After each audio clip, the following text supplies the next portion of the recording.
The Fed minutes just out. Most participants did support maintaining the current target rate for the Fed funds rate. There were 3 dissenters.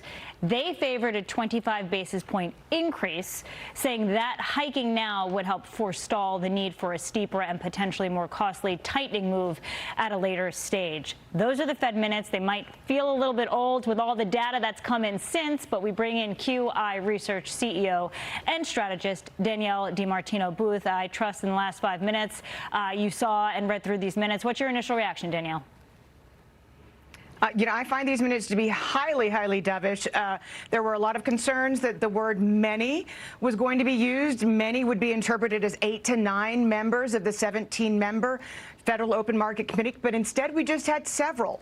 Several means 4 to 5, meaning it's just the 3 Federal Reserve District Bank presidents who dissented last month, in addition to 2 others who have been outspokenly hawkish since then, meaning Warsh still has the consensus of the Federal Reserve Board. The governors are still standing with Warsh, given the minutes say that they're going to be interpreting incoming data and that they anticipate that inflation is going to fall into the rest of the year. Anticipating that inflation will fall. Okay, we're going to hear from Kevin Warsh himself later this month at that big Jackson Hole summit. Obviously that's an opportunity for Fed chairs to reframe the discussion about inflation and rates. Everybody remembers a few years ago, I think it was 2022, Jay Powell in the pain speech. You're going to feel rate hikes, and businesses and households are going to feel the pain. Do you think Kevin Warsh will try to do anything like that, or is he going to stay more neutral or under the radar? No, I mean, the Powell speech that you referenced was very impactful on markets because it defined forward guidance, and Warsh wants to go the exact opposite route of that. He wants to say as little as possible. We've seen such a dramatic U-turn in the data since the Fed last met that I think he's going to remain open to interpreting future data releases. I think he takes this opportunity in Jackson Hole to explain the validity and the thinking and the logic behind the 5 task forces that he has set up to help kind of re-engineer the way that the Fed makes monetary policy. I think he's going to use this as a platform to explain his thinking, but provide no forward guidance to the markets. You say U-turn in the data. What data are you speaking about?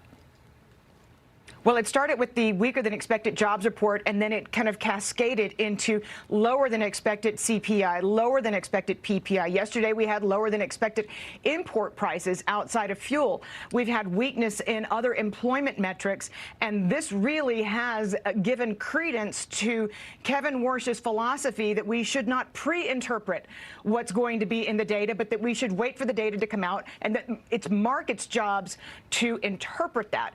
And because we've seen the data turn so sharply, I think Warsh is right now validated in his stance. Okay.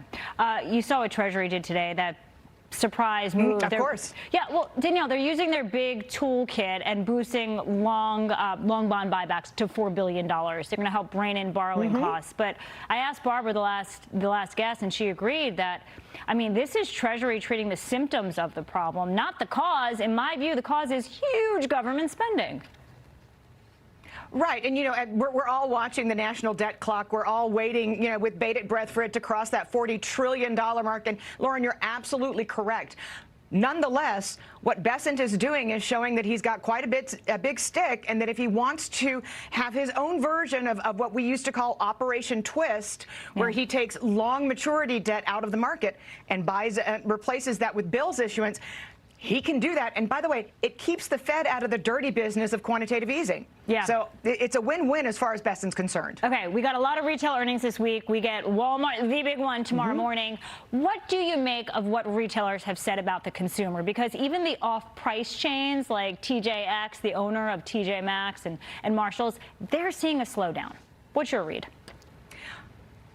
And I think we're seeing that reiterated. I think we're going to hear more of that out of Walmart tomorrow. It's the Walmarts of the world that are winning because they're selling essentials.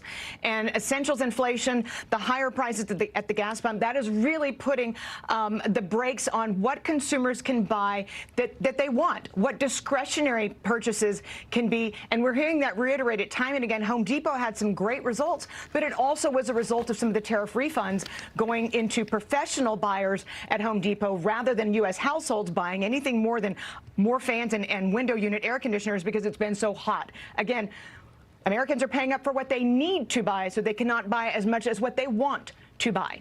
Danielle DiMartino Booth, thank you very much for the commentary and the instant reaction. And with that, 10 minutes after the release of the Fed minutes, you do have stocks still up, but giving back some of their bigger gains.